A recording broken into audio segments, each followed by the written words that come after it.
আল্লাহ রাব্বুল আলামিন বলে দিয়েছেন এই দুনিয়ার জীবনটা একটা ধোঁকা ছাড়ার কিছুই নয়।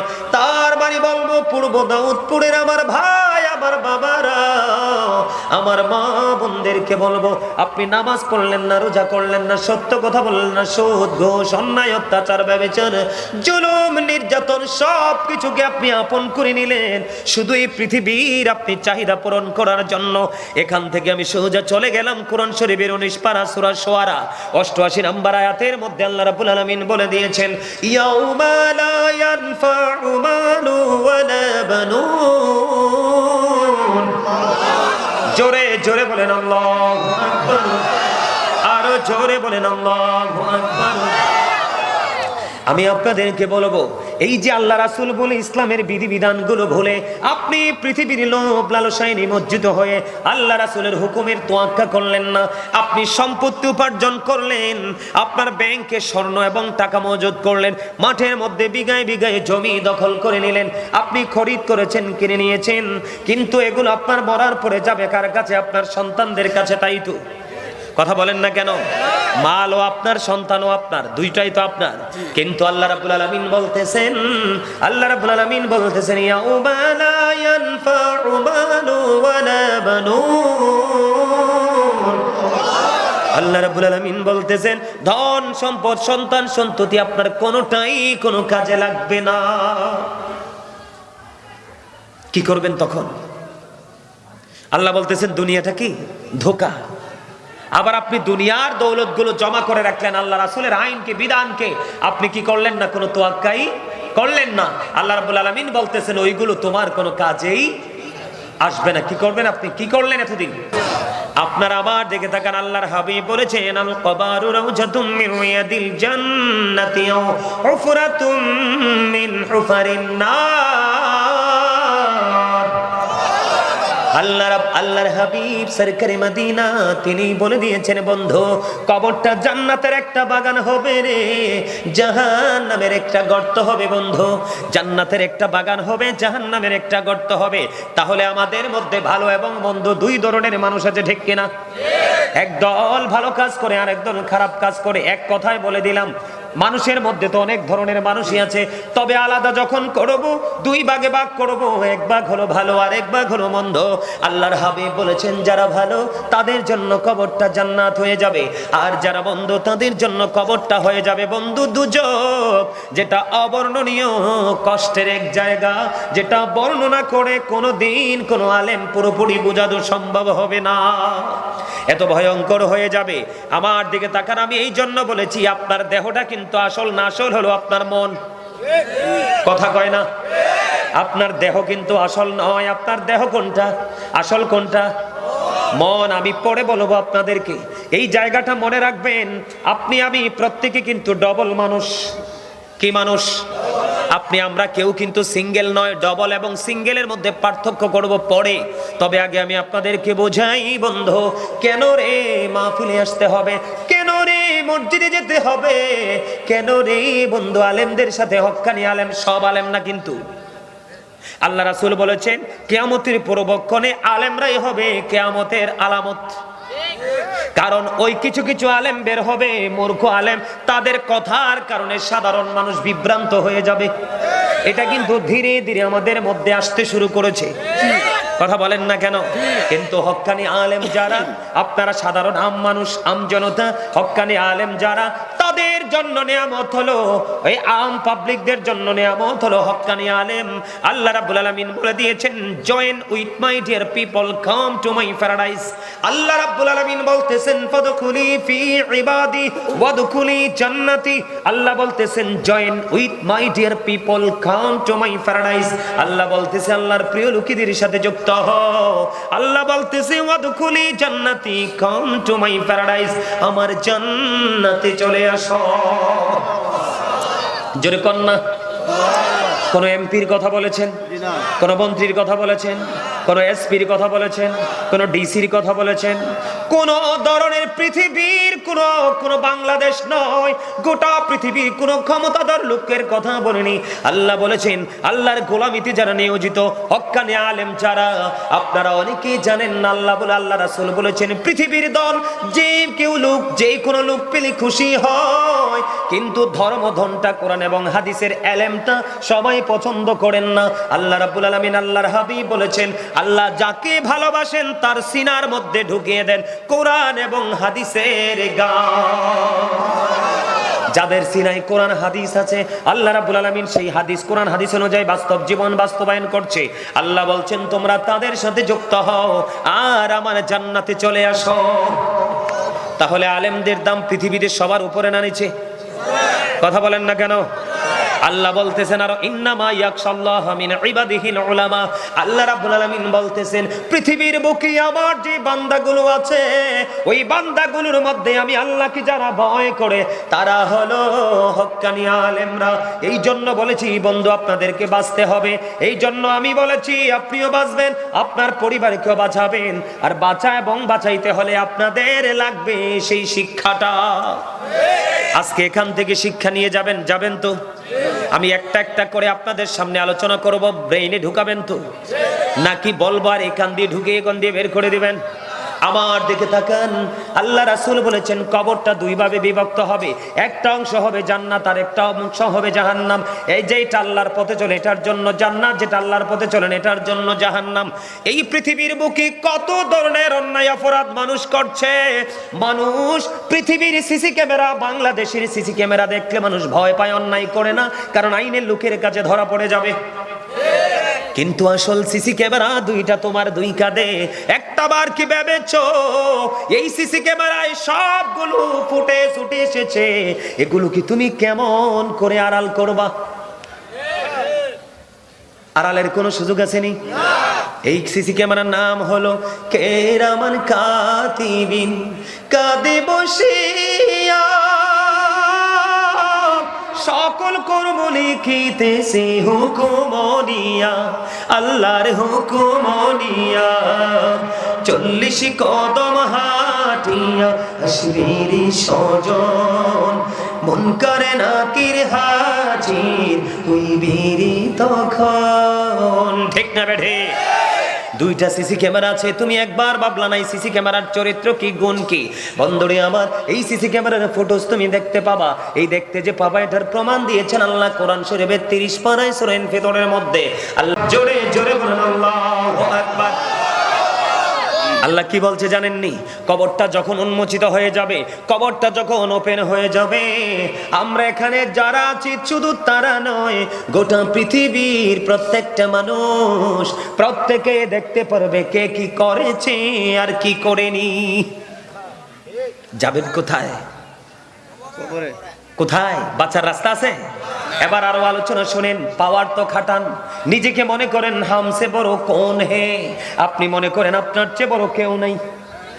কিন্তু আল্লাহ কয় কেমন বোকা তুমি রে, তুমি নিজেই তো তোমার না, তুমি হলো আমি আল্লাহর বাগানের ফুল। কি তুমি? আমি আল্লাহর বাগানের ফুল। আমার যখন মন চাইবে তখন আমি ফুল ছিঁড়ে ফেলবো, যেদিন ছিঁড়বো তার আগ মুহূর্তে পর্যন্ত তুমি জানতে পারবা না। তুমি সকালে কি খেয়েছো সেটাও তুমি জানো না, সন্ধ্যায় কি খাবা সেটাও তুমি জানো না, রাত্রে ঘুমিয়েছো সকালে জিন্দা তুমি বের হবে কিনা সেটাও তো জানো না। তাহলে কিসের অহংকার? তোমার নিজের কাছে তো কোনো পাওয়ারই নাই। কথা বলেন না কেন? পাওয়ার আছে। ওই যে বলতেছিলাম আপনার চোখের সামনে সব কোনো প্র্যাকটিক্যালি থাকবে, কিন্তু যাওয়ার কোনো রাস্তা নাই। আল্লাহ বলেছেন ইন্না বাতুশা রাব্বিকা লাশাদীদ। আল্লাহ রাব্বুল আলামিন বলেছেন the seizing of Allah is difficult. আল্লাহর ধরা, আল্লাহর পাকড়াও বড় শক্ত, বড় কঠিন। আল্লাহ রাব্বুল আলামিন বলতেছেন আল্লাহ বান্দাকে খুব শক্তভাবে ধরবে, কোনোভাবে পিছলানোর সুযোগ, কোনোভাবে এড়িয়ে যাওয়ার সুযোগ বলে কে? আপনার কাছে ভালো লাগুক বা না লাগুক এটা আল্লাহর কিচ্ছু যায় আসে। আমরা আল্লাহর গোলাম হিসাবে আমাদের কাজ আপনাদেরকে মেসেজটা জানিয়ে দেওয়া। তবে সবার কাছে আবার এগুলো ভালোও লাগবে না, কারণ হক কথা তো, আল হাক্কু মুররুন, হক কথা একটু তিতা। হক কথা কি? তিতা। আল্লাহ কয় অকুলু কাউলান সাদীদা, তিতা হইলো সত্যটাই বলো, সে দা রাইট থিং। আল্লাহ বলেছেন সত্য কথা বলো, সঠিক কথা বলো, লুকানো যাবে? আমার দিকে তাকান বন্ধু, আল্লাহ বলেছেন ইন্না বাতশা রাব্বিকা লাশাদীদ। আল্লাহ রাব্বুল আলামিন বান্দাকে খুব শক্তভাবে ধরবে, ধরার পরে কি করবে? আল্লাহ বলেছেন ইন্নাল্লাহা সারিউল হিসাব, Allah is quick to take account. Allah হিসাব গ্রহণে অত্যন্ত তৎপর। আল্লাহ বান্দার কাছ থেকে হিসাব চাইবে বন্ধু। হিসাব যখন আল্লাহ রাব্বুল আলামিন চাইবে রে, এই যুগের মানুষ আল্লাহর কাছে হিসাব দিতে পারবে না। আমার কাছে মনে হয় 5000 খুঁজলে একটা জান্নাতি পাবো, এর কম তো জীবনও না।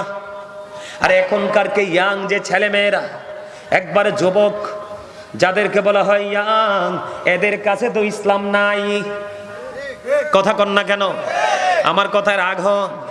এরা সারাক্ষণ ফেসবুকে ঢুকে থাকে, টুইটারে ঢুকে থাকে, ইনস্টাগ্রাম ইউটিউবে ঢুকে থাকে। এরা বেঈমান কাফের মুশরিকদেরকে ফলো করে, একবারও চায় না, একবারও জিজ্ঞেস করে না হুজুর এটার মধ্যে 24 ঘন্টা থাকি, রাতের 12টা 1টা পর্যন্ত থাকি, হুজুর আমার কোনো অপরাধ হয় কিনা?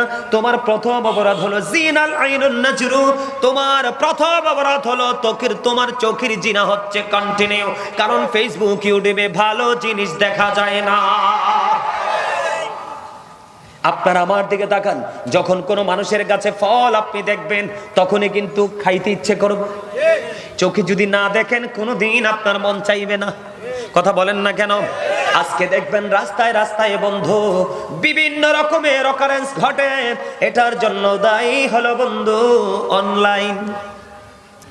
চোখে যখন দেখবেন নোংরামি এসে আপনার হৃদয়ে বাসা বাঁধবে, যখন হৃদয়ের মধ্যে বাসা বাঁধবে তখনই আপনার নফসের পাইজলামি শুরু হয়ে যাবে। কথা কন না কেন? এই জন্য আল্লাহর নবী বলেছেন তোমরা যখন পথের মধ্যে চলাফেরা করো তখন তোমরা তোমাদের চক্ষু দৃষ্টিটাকে নিচু করে হাঁটো। সুবহানাল্লাহ বলেন না? কি করে হাঁটো? নিচু করে হাঁটো। কারণ চক্ষু যদি তুমি নিচে রাখবা, কোনো নোংরা জিনিস তোমার চোখে পড়বে না। বন্ধুরি আমার, আল্লাহ বান্দাকে ধরবে খুব শক্তভাবে, হিসাব নিবে খুব শক্তভাবে।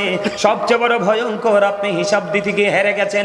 আজকে যুবক তোমরা রাগ হইলে হইতে পারো, আমার পর্দার অন্তরাল থেকে আমার যুবতী যে বোনেরা আছে বাসায়, তোমরাও রাগ হলে হতে পারো, কিন্তু সবাই না, তার মধ্যে ব্যতিক্রম তো কিছু আছে। কথা বলেন না কেন? ব্যতিক্রম অনেক যুবক যুবতী আছে, তারা আল্লাহর গোলামি করে এবং নারীরা পর্দা করে চলে, এরকম আছে। তবে ম্যাক্সিমামই নষ্ট, মুসলমানের চরিত্র নাই, তারা বেঈমান কাফিরদেরকে ফলো করে। আল্লাহ রাব্বুল আলামিন কোরআনে বলেছেন ইন্নাল কাফিরিনা কানু লাকুম আদুওয়াম মুবিনা। আল্লাহ বলেছেন the heretics are the eternal enemy of the believers. Allah বলেছে ঈমানদারদের প্রকাশ্য শত্রু হলো বেঈমানেরা। আল্লাহ রাব্বুল আলামিন বলেছেন তোমরা বেঈমানদেরকে ফলো করো, ওদের চিরস্থায়ী ঠিকানা হলো জাহান্নাম। আল্লাহ বলেছেন উইদ্দাতিল কাফিরিন, কাফেরদের জন্য বরাদ্দ জাহান্নাম। আর তোমরা জাহান্নামীদেরকে ফলো করছো, তোমাদের অবস্থা কেমন হবে আমি বলি। কাল হাসরের ময়দান সম্পর্কে মা আয়েশা সিদ্দিকা রাদিয়াল্লাহু তাআলা আনহা আপনার আমার প্রাণের নবীকে প্রশ্ন করলেন, ইয়া রাসূলুল্লাহ, ইয়া হাবিবাল্লাহ, নবী গো, ও প্রাণের নবী, জানতে বড় মনে চায় গো, কাল হাসরের দিন নারী পুরুষ কি উলঙ্গ থাকবে? নবী বলেছেন হ্যাঁ উলঙ্গ থাকবে। ইয়া রাসূলুল্লাহ, নারী পুরুষের দিকে, পুরুষ নারীর দিকে তাকাবে না? আমার নবী বললেন আয়েশা রে, হাসরের ময়দান এত ভয়ঙ্কর হবে, যদিও সব উলঙ্গ থাকবে, একসাথে থাকবে বন্ধু, তারা এমন ভয়ঙ্কর পরিস্থিতির মধ্যে থাকবে একজন আরেকজনের দিকে নজর দেওয়ার মতো কোনো সুযোগ থাকবে না। এত ভয়ঙ্কর হবে কাল হাসরের মাঠ। আল্লাহু আকবার বলবেন। উলঙ্গ থাকবে, এখন তো কাপড় পরে থাকে, তারপরও তোমার চোখ এলোমেলো দৌড়ায়। আর ওই সময় কিন্তু এত ভয়ঙ্কর হবে, সবাই উলঙ্গ থাকবে, একজন আরেকজনের দিকে নজর দিতে ইচ্ছে করবে না। করবে? আপনারা জানেন না এই পৃথিবী থেকে সূর্য কোন স্ট্রোনিমার বলেছেন সূর্যটা পৃথিবী থেকে 9,13,00,000, কেউ বলেছেন 9,30,00,000 মাইল দূরে। সূর্যের আলোটা পৃথিবীতে আসতে সময় লাগে মাত্র 8 মিনিট 20 সেকেন্ড। প্রতি সেকেন্ডে 1,86,000 মাইল বেগে পৃথিবীর দিকে ছুটে আসে। এই সূর্যের তাপ আমরা সহ্য করতে পারি না। কাল হাসরের দিন মাত্র তোমার মাথার উপর থাকবে সূর্যটা, এত ভয়ঙ্কর রূপে রূপান্তরিত থাকবে। ঘামতে ঘামতে ঘামতে ঘামতে তুমি তোমার ঘামের মধ্যে ডুবে যাবে, দুর্গন্ধময় হয়ে যাবে চারপাশ। কি করবে তুমি? আল্লাহ বলেছেন বান্দা লা ইয়ামুতু, তুমি মরতে পারবে না। People will not die, that day, সেদিন মানুষ মরতে পারবে না। আল্লাহ বলেছেন ফিহা ওয়ালা ইয়াহইয়া, people will not be able to life that day. Allah বলেছেন সেদিন মানুষ বাঁচতেও পারবে না। আল্লাহ বলেছেন ওমা হুমান হাবি গাইবিন, people will not be able to escape that day. সেদিন মানুষ সেখান থেকে পালাইতেও পারবে না। আওয়াজ তুলে তুলে বলেন আল্লাহু আকবার। আরে আরো জোরে বলেন আল্লাহু আকবার। বাঁচারও সুযোগ নাই, মরারও সুযোগ নাই, পালাবারও। আল্লাহ বলছে শক্ত করে ধরবে, সেদিনকে ঠেলা দিয়ে যাই চলে আসতে পারবে? আরো জোরে বলেন, চলে যেতে পারবে? বাঁচারও সুযোগ নাই, মরারও সুযোগ নাই, পালাবারও। কি করবেন সেদিন? কোন বন্ধু বান্ধব আত্মীয় স্বজন পাড়া পড়োশি কেউ কি আপনার সহযোগী হবে, সাহায্যকারী হবে? এরকম কোন সুযোগ কি আছে? কথা বলেন, আছে? নাই। তাহলে কি করবেন? আযাব ভোগ করতে হবে, চিন্তা করবেন, হাসলে চলবে না। এগুলো ব্রেইনে ঢুকাবেন। যদি ব্রেইনে না ঢুকাতে পারেন বসে থেকে লাভ নাই, বাড়ি গিয়ে ঘুমান। আগামীকালকে সকালে কাজে যাবেন, এটা অনেক ভালো। তবে দুইটা চোখ কাটার পরে বুঝবেন দুনিয়া এবং দুনিয়ার ঘুম কত বিষাক্ত। আরো শুনবেননি?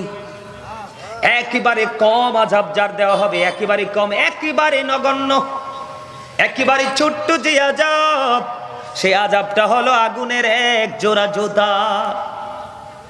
এই আগুন কিন্তু দুনিয়ার আগুনের মতো না বন্ধু, এই আগুনটা পৃথিবীর আগুনের মতো নয়। এই আগুনটা তো ভয়ঙ্কর হবে, এত মারাত্মক হবে, তোমরা কোনোদিন বুঝতে পারবা না। হযরত আবু হুরায়রা রাদিয়াল্লাহু তাআলা আনহু থেকে হাদিস কানা বর্ণিত, আমার নবী আপনার নবী তো জাহানের বাদশা নবী বলে দিয়েছেন, আল্লাহ জাহান্নামের আগুনটাকে 1000 বছর তাপ দিয়েছে, আগুনের রং হয়ে গেছে লাল। নাউজুবিল্লাহ বলেন না। আরো 1000 বছর তাপ দিয়েছেন, আগুনের রং হয়ে গেছে সাদা। আরো 1000 বছর তাপ দিয়েছেন, আগুনের রং হয়ে গেছে কালো। এক এক করে 3000 বছর আগুনটাকে জ্বালাইতে জ্বালাইতে উত্তপ্ত করে রেখেছে। 3000 বছর আগুনটার পরিমাণটা, পাওয়ারটা একটু বলি। আল্লাহ রাব্বুল আলামিন জিব্রাইলকে বললেন জাহান্নাম থেকে আগুন নিয়ে আসো। জিব্রাইল গেলেন জাহান্নাম থেকে আগুন আসতে। জাহান্নামের পাহারাদার ফেরেশতার নাম হলো মালিক। ওনার কাছে গিয়ে বললেন একটু আগুন বের করতে হবে। কয় কতটুকু? কয় এই আঙ্গুলের মাথায় যতটুকু ওঠে ততটুকু। মালিক ফেরেশতা ডাক দিয়ে বলে আল্লাহর ইজ্জতের কসম করে বলছি জিব্রাইল, এই আঙ্গুলের মাথায় যতটুকু আগুন বের করা যায়, আগুন যদি বের করো, এটা এত পাওয়ার, আল্লাহর আলম 7 আসমান 7 জমিন পড়ে ছাই হয়ে যাবে। তুমি একটা কাজ করো, পরিমাণের জন্য বলছি। আল্লাহ রাব্বুল আলামিন অনুমতি দিয়ে দিলেন সরিষা পরিমাণ আগুন। এবার মালিক ফেরেশতা শর্ত দিলেন সরিষা পরিমাণ আগুন নেবা, তবে গভীর সমুদ্রে 7 বার দই উঁচু কোনো পাহাড়ে রাখবা, চাইয়া দেখবা আগুনটা পাহাড়কে জ্বালিয়ে পুড়িয়ে আবার সে জাহান্নামের মধ্যে চলে আসবে। আওয়াজ তুলে তুলে বলেন না নাউজুবিল্লাহ। আগুন আবার ধুইলে থাকেনি, আর সেই আগুন ধোয়ার পরেও যদি পাহাড়ে রাখে, পাহাড়কে পুড়িয়ে অস্তিত্ব নষ্ট করে আবার যেখানকার আগুন সেখানে চলে যাবে। সেই আগুন বরাদ্দ পাপীদের জন্য। শুধু এখানে ক্ষান্ত নয় বন্ধুরি আমার, শুধু এখানে ক্ষান্ত নয়। ও দাউদপুরের আমার ভাই বাবার, আমার মা বোনেরা হৃদয় খুলে শোনো গো, এখানে ক্ষান্ত নয়। জাহান্নামীদের আযাব আরো আছে বন্ধু, বলবো। আপনারা পৃথিবীতে খাবার ছাড়া বাঁচতে পারেন না, আমরা কি পারি? জাহান্নামী যারা হিসাব দিতে পারবে না তাদের জন্য একটা খাবার কোরআন এসেছে, সেটার নাম হলো বন্ধু জাক্কুম। কি? সেটার নাম হলো বন্ধু জাক্কুম। এই জাক্কুম নামক এই বিষাক্ত খাবারটা এত পাওয়ারফুল, বর্তমানে যদি দাউদপুরের জমিনে একটা ফোঁটা যদি পড়ে, কিয়ামত পর্যন্ত গোটা পৃথিবীর মাটি বিষাক্ত হয়ে যাবে। ও বন্ধু, পৃথিবীর বুকে কিয়ামত পর্যন্ত কোনো ফসল ফলানো যাবে না। জোরে কন্যা নাউজুবিল্লাহ। এই ভয়ঙ্কর খাবার জাক্কুম আপনার আমার জাহান্নামীদের জন্য বরাদ্দ। মুখের সামনে আনতে দেরি এত বিষাক্ত দাঁতগুলো পড়ে যাবে, পেটের মধ্যে যাইতে দেরি সরিষা পরিমাণ ভিতর থেকে সব কিছু লিকুইড হয়ে বের হয়ে যাবে। ও বন্ধু, এত ভয়ঙ্কর সেই জাক্কুম খাবার পাপীদের জন্য বরাদ্দ। হাদিস শরীফের মধ্যে সে আর একটা খাবার পাপীদের জন্য বরাদ্দ, সেই খাবারটার নাম হলো তিনাতুল খাবার। ইয়া রাসূলুল্লাহ, ইয়া হাবিবাল্লাহ, নবী গো, এই তিনাতুল খাবারটা কি গো নবী? আমার নবী ডেকে ডেকে বললেন, এই তিনাতুল খাবালটা হলো আরেকটা জাহান্নামীর নিংড়ানো রক্ত অথবা পুঁজ। আপনারা মনে হয় কথাটা বুঝেন নাই। মানুষের গায়ে পচন ধরে না, আবার অনেকের গায়ে দেখবেন বড় বড় ফোড়া হয়, অনেক বড় করে হয় না? এটা পাকবে, পাকার পরে দেখবেন টিপ দিলে রক্ত পুঁজ, পচা দুর্গন্ধযুক্ত রক্ত পুঁজ বের হয়। একটা জাহান্নামী কিন্তু আপনার তাকে শুধু আপনি ফেলেই রাখবে না, সে পরে পরে পরে পরে একবারে লিকুইড হয়ে যাবে, ওই যে জুসের মতো, আবার তাকে বানানো হবে। এইভাবে তার সাজা চলতেই থাকবে। নাউজুবিল্লাহ বলেন না। এই যে রক্ত পুঁজগুলো আরেকটা জাহান্নামীর জন্য খাবার। নাউজুবিল্লাহ বলেন না। সহ্য করা যাবে? আরো জোরে বলেন না। সহ্য করার জিনিস এগুলো? এই দুনিয়াতে কাজ করতে করতে বন্ধু মানুষ ক্লান্ত হয়ে যায়, যায় কি যায় না?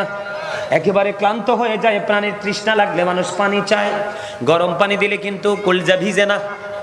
ফ্রিজের পানি মিশাইয়া খায়, বিশেষ করে রোজা রাখলে প্রত্যেকটা দিন মানুষ রোজার ভিতরে কি করে?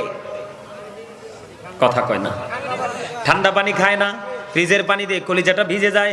কিন্তু বন্ধু, তোমরা সবাই হৃদয় খুলে শোনো, জাহান্নামী যারা, পাপী যারা, নোংরা মানুষ যারা, যাদের মনের ঘরে শুধু ময়লা, আল্লাহর হাবিব জানিয়ে দিয়েছেন তাদের যখন পানির তৃষ্ণা লাগবে, পানির জন্য হাহাকার শুরু হয়ে যাবে।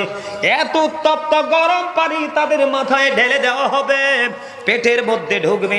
আল্লাহ রাসূল বলেছেন দুই পায়ের মধ্যখান দিয়ে সব কিছু ম্যাঙ্গো জুসের মতো লিকুইড হয়ে বের হয়ে যাবে। ওই যে বলেছি লা ইয়ামুতু, মরতে পারবা না, ফিহা ওয়ালা ইয়াহইয়া, বাঁচতেও পারবা না, ওয়া মা হুমান হাবি গায়বিন, পালাইতেও পারবা না। আল্লাহ বলেছেন ইন্না বাতশা রাব্বিকা লাশাদীদ, আল্লাহ বলেছেন ধরবে খুব শক্তভাবে, ওখান থেকে পিছলাইতেও পারবা না। হুজুররা ওয়াজ করলে সামনাসামনি হয়তো চোখ লজ্জায় কিছু বলে না, পিছনে পিছনে অনেকেই দেখি হুজুরদেরকে নিয়ে কত মন্তব্য করে, ওরাই থাকবে সর্বোচ্চ সম্মানের আসনে। আর যারা মন্তব্য করে তারাই থাকবে সবচেয়ে নোংরা জায়গায়, যেই নোংরামির সম্পর্কে বর্ণনা করে শেষ করা যায় না। মৃত্যু কেমন হবে জানেন? এই মৃত্যুটা কেমন হবে? আমি আপনার জাহান্নামী যারা, তাদের মৃত্যুটা, জানটা দেহ থেকে যখন রুহুটা বের করা হবে, বের করার জন্য আজরাইল আসবে, রুহুটা বিভিন্ন জায়গায় বডির পালানোর চেষ্টা করবে। কি করবে? কিন্তু এই বডিতে আজরাইলের চোখ পাখি দিয়ে পালাইয়া থাকার কোনো সুযোগ নেই। আপনারা জানেন না, অত্যন্ত লজ্জাজনক ঘৃণ্য বিষয়, আপনার যখন এই জাহান্নামীদের রুহুটা কবজ করার জন্য ফেরেশতা আসে, আসার সময় আল্লাহ রাব্বুল আলামিনের পক্ষ থেকে কুদরতি চট নিয়ে আসে। কে নিয়ে আসে? কুদরতি চট। চট বোঝেন না? বেতের চট, সালার চট। বিল্ডিং করার সময় দেখেন না, লম্বা চট দিয়ে দেয় না, যেন অতিরিক্ত মানুষের উপরে কোনো ময়লা পড়ে বা কোনো শক্ত কিছু পড়ে মানুষের জন্য ক্ষতি না হয়। দেখেন না এরকম চট নিয়ে আসবে। বলে হুজুর গো, কেন গো চট নিয়ে আসবে? বন্ধু, হাদিস শরীফের মধ্যে এসেছে নোংরা মানুষগুলোর আত্মাটা যখন বের করা হবে, তাদের আত্মা থেকে এত বেশি দুর্গন্ধ বের হবে, এত বেশি দুর্গন্ধ বের হবে। এই কারণে বন্ধু চট নিয়ে আসবে। যখন এই তার দেহ থেকে আত্মাটা বের করা হবে, ওই কুদরতি চট দিয়ে এটাকে পেঁচানো হবে, মোড়ানো হবে, যেটা পৃথিবীর কোনো মানুষ দেখবে না, যাদের ডিউটি শুধু তারাই সেটা করবে। জোরে জোরে কন্যা নাউজুবিল্লাহ। দুর্গন্ধটা কতটা হিংস্র হবে জানেননি? দুর্গন্ধটা এতটা হিংস্র হবে, পৃথিবীর সকল প্রাণীগুলো যদি মারা যায়, পৃথিবীর সকল প্রাণীগুলো মারা যাওয়ার পরে এক জায়গায় স্তূপ করে রাখলে সবগুলো পচে যে দুর্গন্ধটা বের হবে, ওই দুর্গন্ধের চাইতে আরো ভয়ঙ্কর দুর্গন্ধ হবে। একটা পাপী লোকের আত্মা থেকে আওয়াজ তুলে তুলে বলেন না নাউজুবিল্লাহ। এগুলো কি সহ্য করার কথা? অথচ আল্লাহ বলেছেন ফি আইয়ি সূরাতিন মা শাআ রাক্কাবা, আল্লাহ ক্রিয়েটেড দ্য মাইন্ড। আল্লাহ বলতেছে, আল্লাহ আমাদেরকে এই যে তারে দেখতে কালা দেখা যায় না, জানছেন তে কিন্তু একবারে কালো কালো না। আমরা কি বলবো, ওই যে স্বাস্থ্য ভাইটা কালো, আরেকটারে দেখা যায় সুন্দর স্মার্ট। আমরা এরকম একটা কম্পেয়ার করি না, কথা বলে না। আর এটা তো ওয়াজ, এটা কি আপনাদের বোঝানোর জন্য বলছি। একজন কালা, একজন সুন্দর, একজন বাইটটা, একজন লম্পা। আমি আঞ্চলিক ভাবে কথাটা বললাম যেন আপনাদের বুঝতে অসুবিধা না হয়। আমরা এরকম কম্পেয়ার করি না, কিন্তু আল্লাহর কাছে কালা সাদা নাই। আল্লাহ সোজা ওয়াজ করেছেন। আল্লাহ রাব্বুল আলামিন ইচ্ছে মতো মন মতো করে আমাদেরকে বানাইছে। আজকে কি আমরা মন মতো পথে আছি? কথা বলেন না, আমরা কি আজকে মন মতো পথে আছি? কেন নাই? আল্লাহ সূরা 3-এ কি বলেছে জানেন? লাকাদ খালাকনাল ইনসানা ফি আহসানি তাকবীম। আল্লাহ রাব্বুল আলামিন কি ওয়াজ করে জানেননি? আসমান জমিন চন্দ্র সূর্য যা কিছু আছে সব কিছুর চাইতে সুন্দর হলো মানুষ। আজকে আপনি আমি কি সুন্দর আছি? সুন্দর নাই। আমরা একেবারে কালো কুচ্ছিত হয়ে গেছি। বজো হুজুর কেন গো? আমরা একেবারে কালো কুচ্ছিত হয়ে গেছি। এই কালো কুচ্ছিত হয়ে যাওয়ার পিছনে কারণ হলো পৃথিবীর লোভ, পৃথিবীর লালসা, পৃথিবীর স্বাদ আল্লাহ তোমাদেরকে আপন করে ঘিরে ফেলেছে। এই জন্য আল্লাহ রাব্বুল আলামিন বলেছে, তুমি আল্লাহকে বলে রাসূলকে বলে তুমি নিজের মতো রাস্তা তৈরি করছো, এই রাস্তা কখনোই তোমার কাজে লাগবে না। আল্লাহ ডেকে ডেকে বলে, যখন তোমার কেউ ছিল না তখন ছিলাম আমি, এখন তোমার সব হয়েছে, পর হয়েছি আমি। যখন তোমার কেউ রবে না, রব শুধু আমি। আমার কাছে আসতে হবে, মনে রেখো তুমি।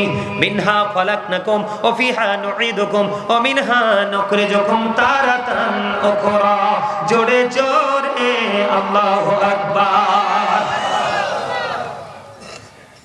এই মনে রাখবেন, আমি আপনাদেরকে বলে যাই, জীবনে আর দেখা নাও হতে পারে। আল্লাহ রাব্বুল আলামিন বলেছেন সূরা ইউনূসের 44 নম্বর আয়াতে, আল্লাহ বলেছেন ইন্নাল্লাহা লা ইয়াজলিমুন নাসা শাইয়্যা ওয়ালাকিন্নান নাসা আনফুসাহুম ইয়াজলিমুন। আল্লাহ রাব্বুল আলামিন বলেছেন, আল্লাহ আল্লাহর বান্দার উপর জুলুম করে না, অত্যাচার করে না, বান্দা নিজেই নিজের উপর জুলুম করে। যারা জুলুম করে, আল্লাহ বলেছেন আল্লাহু লা ইউহিব্বুজ জালিমিন।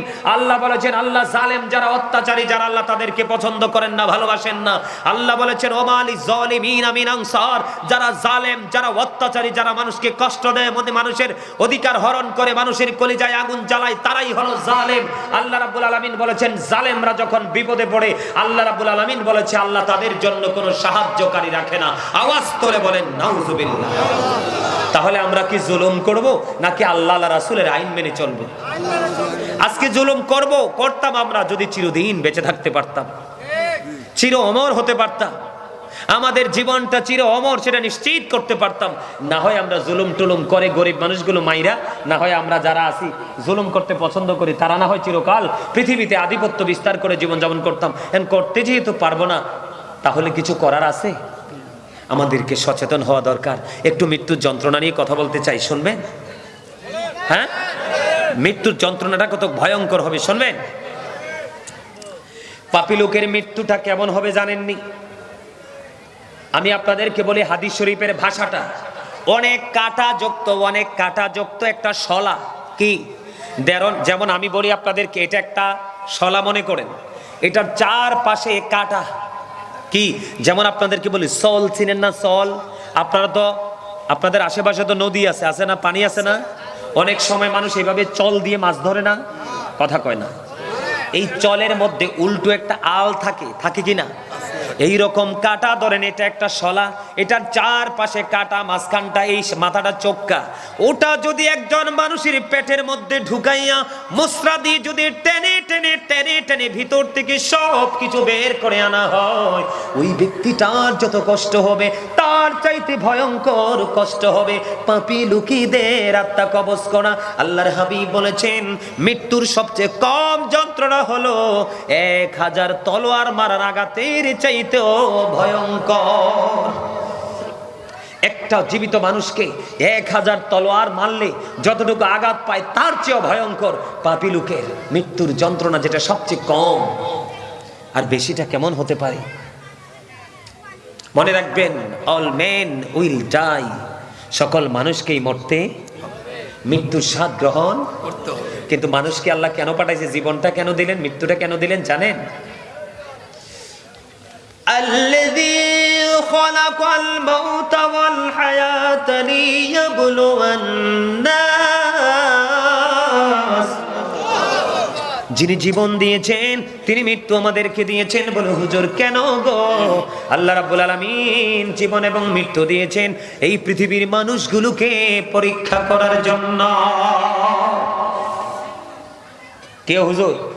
আমাদেরকে কি আল্লাহ পরীক্ষা ফলাইছে না? কথা বলেন না কেন? এটা কি আমাদের পরীক্ষার হল না? আমার দিকে তাকান বন্ধু, মৃত্যুর যন্ত্রণা কত ভয়ঙ্কর।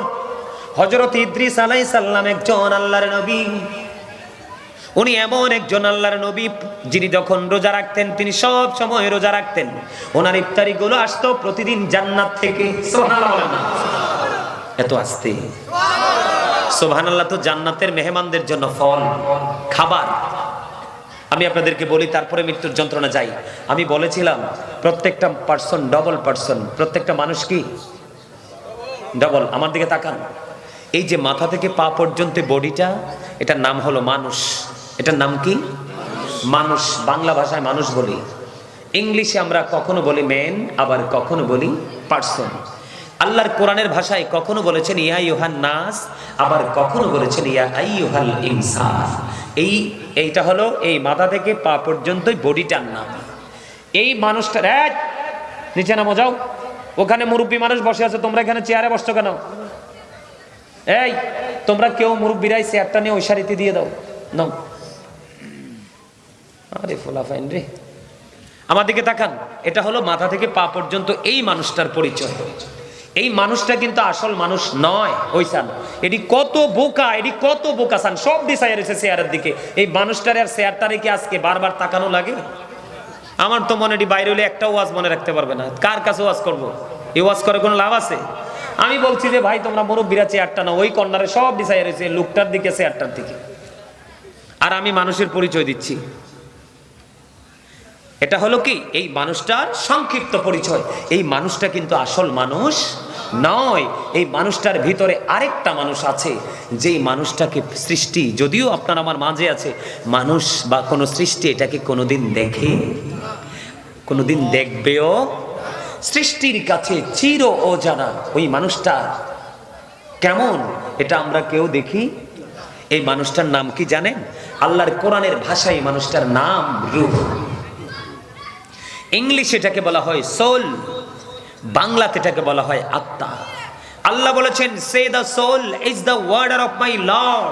আল্লাহ বলেছেন কওলির রূহু মিন আমরি রাব্বি, first tense, present tense, future tense, অতীত, বর্তমান, ভবিষ্যৎ। এটা একদিন ছিল আলমে আরোহায়, আজকে আপনার আমার মাঝে, আরেকদিন যাবে কবরে। তাহলে আপনার আমার আসল মানুষ কি দেহ না আত্মা? তাহলে এখানে কি আপনার দেহটা থাকবে না আত্মাটা? আরেকটা আবার স্বাস্থ্য ভাই একটা বইছে, এই যেতে বইয়া যে বাদাম খাওয়া শুরু করছে, বাদাম খাওয়া মনে এই মাত্র শেষ হয়েছে। আলহামদুলিল্লাহ। আমি মনে মনে দোয়া করতেছি, আল্লাহ তার বাদাম খাওয়া যে কবে শেষ হইব। এইটা কিন্তু এই জায়গা কিন্তু দেহের খাবারের জায়গা নয়। প্রত্যেকটা মানুষের প্রতিদিন 2 ধরনের খাবার জোগাড় করতে হয়। কয় ধরনের? কথা কয় না। আরেক স্বাস্থ্য ভাই একটা হাসি দিছে, beautiful smiling, you are great my dear brother. এইভাবে হাসবা, তাহলে হার্টে কোনোদিন প্রবলেম হবে না। আলহামদুলিল্লাহ বলেন না? আরে আরো জোরে বলেন আলহামদুলিল্লাহ। এই আমার দিকে তাকান, ওয়াজ বুঝে নেন। এই যে দেহের খাবারটা আপনি যে কোনো জায়গায় গেলে পাবেন, পৃথিবীর যে কোনো জায়গায়। চা দোকানে যান, কোনো নর্মাল হোটেলে যান, কোনো ভিআইপি হোটেলে যান, আত্মীয়র বাড়িতে যান, বোনের বাড়িতে যান, যেখানেই যান আপনি কিন্তু দেহের খাবারটা পাবেন। পাবেন, কিন্তু রুহের খাবারটা যেই কোনো জায়গায় পাওয়া যায়। রুহের খাবার মিলে রুহানিয়াতের বাজারে। তার মানে আজকেরই বাজার হলো আপনার দেহের নয়, আত্মার খাবারের বাজার। জোরে কন্যা সুবহানাল্লাহ। তো যারা বাদাম খাইছেন, আমার স্বাস্থ্য ভাই এনে একটা বইয়া যে মজা করে আসাম মাইরা বাদাম খাইতে লাগছে, চাইছি আরে আস্তে করে মুসরা দিয়ে পকেটে ঢুকাইছি। আমি আলহামদুলিল্লাহ, আলহামদুলিল্লাহ কন, আরো জোরে কন্যা। তাহলে আপনি হাসবেন না, এটা আসলে শিক্ষার বিষয়। আমরা বুঝি না, তাই আমরা আমল করতে পারি না। এই বাজারগুলো মসজিদ, মাদ্রাসা, আলেম ওলামাদের সামনে বসে, জলসায় বসে, আল্লাহর ওলিদের সামনে যখন বসবো, আপনি মনে করবেন আজকে আমার দেহের কোনো ফাংশন, আজকে আমি খোরাক নিব রুহের। বলে হুজুর কেমন খোরাক?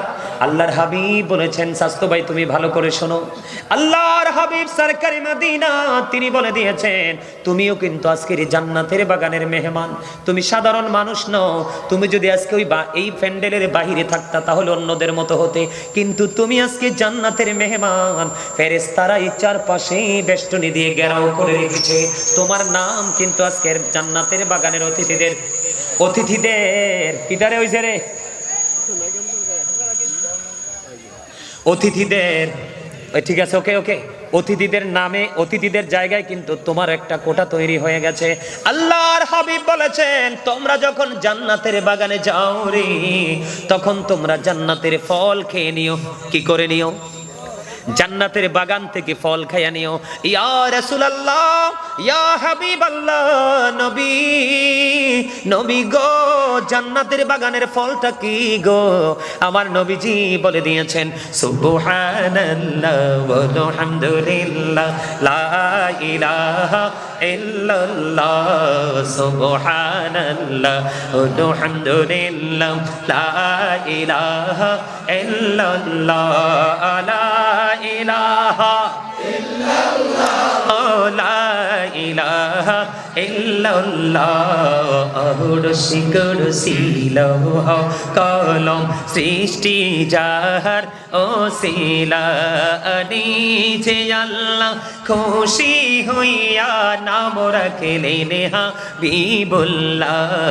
সুবহানাল্লাহ আলহামদুলিল্লাহ, লা ইলাহা ইল্লাল্লাহ, লা ইলাহা ইল্লাল্লাহ, লা ইলাহা লা ইলাহা ইল্লাল্লাহ মুহাম্মাদুর রাসূলুল্লাহ সাল্লাল্লাহু আলাইহি ওয়াসাল্লাম। আলহামদুলিল্লাহ বলেন আলহামদুলিল্লাহ। ছোট্ট করে জিকিরটা করলাম, সত্যি করে বলবেন, দুই হাত তুলে দেখাবেন, এই শব্দটা শুনে আপনার হৃদয়ে প্রশান্তি আসছে কিনা? আরো জোরে বলেন না। অন্তরে একটু ধুলা লাগছে কিনা? আরো জোরে বলেন না, ধুলা লাগছে কিনা? মনে রাখতে হবে, পদ্মা মেঘনা যমুনার তীরে কত ঢেউ চলে যায়, আসে না তো ফিরে। আমিও চলে যাব এমনি করে, আসব না কভু ফিরে। বলেন পদ্মা মেঘনা যমুনার তীরে কত ঢেউ চলে যায়, আসে না তো ফিরে। ঠিক কিনা বলেন? ঢেউ যেমনি ভাটির দিকে চলে গেলে আর কোনোদিন ফিরে আসে না। মানুষ বন্ধু শ্রেষ্ঠ হওয়ার পরেও একবার যদি লাশ হয়ে ঘর থেকে বের হয়ে রে, আর কোনো দিন সে ফিরে আসে না। একবার কেন ভাবো না, তুমি আমি একদিন কিন্তু চলে যেতে হবে। যাওয়ার আগে ওপারের বাজার তুমি এপার থেকেই করে নিতে হবে, অন্যথায় তোমার কোনো উপায় নাই। আমি আপনাদেরকে এক্সাম্পল দেই, যেমন আপনি বাংলাদেশ থেকে আপনি সফরে যাবেন টুরিস্ট ভিসায় মালয়েশিয়াতে, আপনি কি ওখানে গিয়ে টাকা নিতে পারবেন না? এখান থেকে সব রেডি করে যেতে হবে, এখান থেকে সব রেডি করে যেতে হবে রে। ঠিক তেমনি ভাবে আপনি ওপারে গিয়ে কোনো কিছু করতে পারবেন না, এখান থেকে আপনাকে বাজারটা করতে হবে। কেন করতে হবে একটুখানি বুঝে নে বন্ধু। হযরত ইদ্রিস আলাইহিস সালাম এমন একজন আল্লাহর নবী, উনি রোজা রাখতেন, প্রতিদিন ওনার ইফতারিগুলো জান্নাত থেকে আসতো। ইফতারি করার পরে যেগুলো অবশিষ্ট থাকতো আবার সবগুলো জান্নাতে ফিরে যাইতো। সুবহানাল্লাহ বলে। এমন মর্যাদা, এমন পাওয়ার একদিকে তিনি আল্লাহর নবী।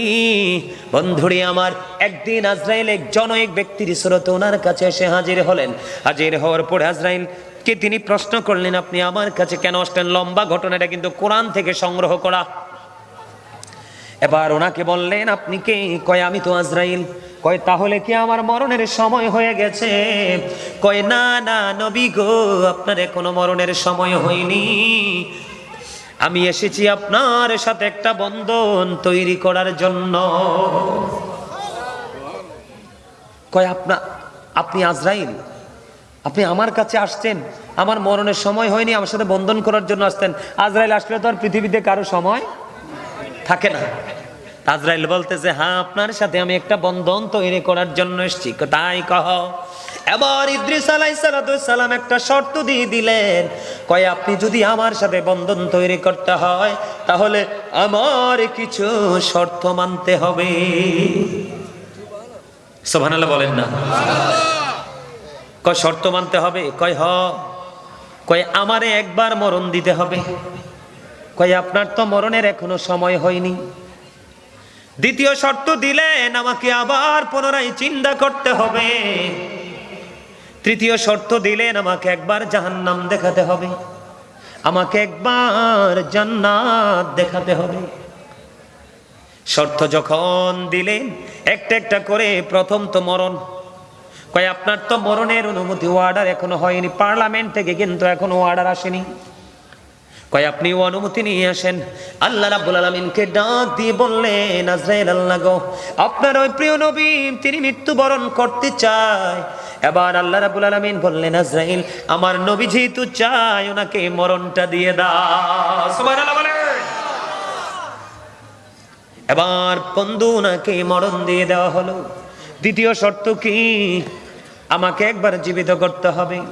মৃত্যুবরণ করার পরে বন্ধু ওনাকে আবার জিন্দা করা হলো। জীবিত করার পরে ওনাকে প্রশ্ন করা হলো, আপনি যে মৃত্যুবরণ করেছেন আপনার মরণটাকে আপনি কেমন পেয়েছেন গো?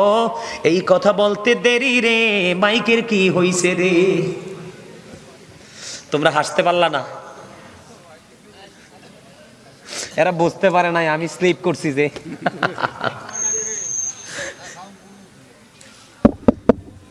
থাক, এটা তো আর ওর দোষ নাই। না থাক, এটা ওর দোষ না। আসলে মেশিনারি জিনিস তো যে কোনো সময় একটু সমস্যা করতেই পারে। এটা আসলে অপারেটরদের কোনো হাত থাকে না, ওরা চায় যে ওদের জিনিসটা ভালো। এবার আল্লাহর নবী ইদ্রিস আলাইহিস সালাম জীবিত হলো গো। জীবিত হওয়ার পরে ওনাকে প্রশ্ন করা হলো, নবী গো আপনি ইচ্ছে করে মৃত্যু চেয়েছেন, আবার জীবিত হয়েছেন, আপনি কি বলতে পারবেন আপনার কাছে মরণটা কেমন লেগেছে? এবার আল্লাহর নবী দেখেন নবী হওয়ার পরে তিনি কি বক্তব্য দিচ্ছে। এবার ইদ্রিস আলাইহিস সালাম ডেকে ডেকে বলতেছেন, এ আজরাইল আমার কাছে মৃত্যুটাকে এমন মনে হয়েছে জীবিত একজন মানুষকে জিন্দা অবস্থায় পা থেকে মাথা পর্যন্ত চামড়াটা জিন্দা অবস্থায় ছুলে ফেললে, মাথা থেকে পা পর্যন্ত চামড়াটা ছুলে ফেললে একটা মানুষের যেমন কষ্ট হয় রে, আমি ইদ্রিস আলাইহিস সালামের কাছে, আমি নবীর কাছে মরণটা তেমন যন্ত্রণাদায়ক মনে হয়েছে। বলতে দেরি রে, গায়েব থেকে আওয়াজ এসেছে এই পর্যন্ত ইদ্রিস আলাইহিস সালামের মৃত্যুটা তার জন্য ihsan করা হয়েছে। আজরাইল ডেকে ডেকে বলছে, নবী নবী গো এই পর্যন্ত যত মানুষের যত প্রাণীর জান কবজ করেছি, আজকের মতো এত আরামে ihsan করে আর জান কবজ করিনি। জোরে জোরে বলেন আল্লাহু আকবার।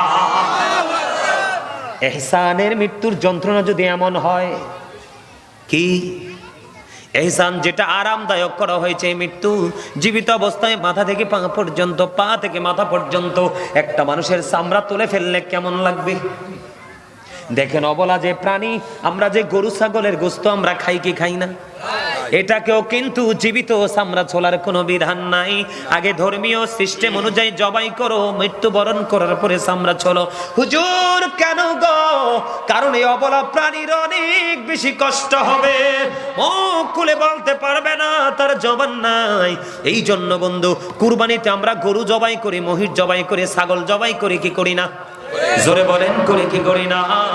বন্ধু ইসলাম কত সুন্দর দেখেন, আপনার যে পশু জবাই করবেন ধুতা কোনো ছুরি বা তলোয়ার দিয়ে পশু জবাই করা যাবে না, একেবারে ধারালো তলোয়ার দিয়ে জবাই করতে হবে। হুজুর ঠিক কিনা বলেন? এটা পশু জবাইয়ের একটা গুরুত্বপূর্ণ মাসালা। ও বন্ধু, যেন ছুরিটা লাগাইতে দেরি রে, জবাই হইতে দেরি হয় না, পশু যেন কোনো কষ্ট না পায়, এবং ইন্তেকাল প্রাণ পাখি বের না হওয়া পর্যন্ত এই পশুটাকে এক জায়গা থেকে আরেক জায়গায় চেঁচিয়েও নিবেন না, কারণ এই পশুটার কষ্ট হয়। আল্লাহর নবী যদি এমন বয়ান দেয়, তাহলে এই যুগের পাপী মানুষের মরণ কেমন হতে পারে? ভয়ঙ্কর থেকে ভয়ঙ্করতর হবে, যেটা কোনোদিন কল্পনা করে ভাবা শেষ করা যাবে না। আল্লাহর হাবিবের বুক মোবারকের উপরে আজরাইল হাত রাখলেন। আমার নবী ডাক দিয়ে কয়, আজরাইল কি রাখছো? কয়, আমার হাতের একটা আঙ্গুল বা অংশ। নবীজি কয়, আজরাইল রে, আসমান জমিন যদি আমার বুকের উপর তুলে দেওয়া হতো, তাহলে আমি নবী এত কষ্ট পাইতাম না। তোমার এই সাপ আমার কাছে এত কষ্টকর মনে হয়, আমার উম্মত কেমন করে সহ্য করবে? আমার উম্মতের কষ্টগুলো পর্যন্ত আমাকে দিয়ে দাও। আজকে সেই উম্মত নবীকে ভুলে গেছে। নবীর আদর্শ তো লালন করেই না, নবীর আদর্শের কোনো তোয়াক্কাই করে না। ঠিক না? ঠিক। সম্মানিত উপস্থিতি, আমাদের সবাইকে একদিন মৃত্যুবরণ